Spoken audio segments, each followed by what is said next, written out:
And now it is time to talk about website security. If you've tried to visit a website and you've been shown a warning message by your browser saying your connection is not secure, it's one of the things that alerts you to the fact that the connection is not an HTTPS connection.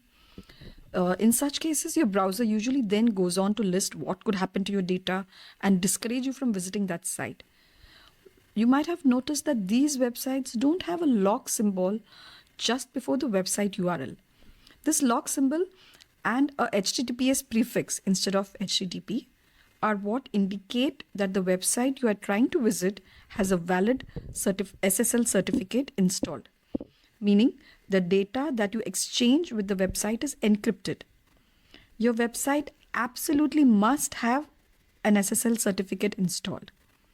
Also, you need to make sure your HTTP site redirects automatically to the HTTPS one, meaning if someone types in http://courseblock.com, they should be redirected to https://courseblock.com. You can contact your hosting provider for help with these SSL certificates because most premium hosting providers have ways to provide either paid or free certificates.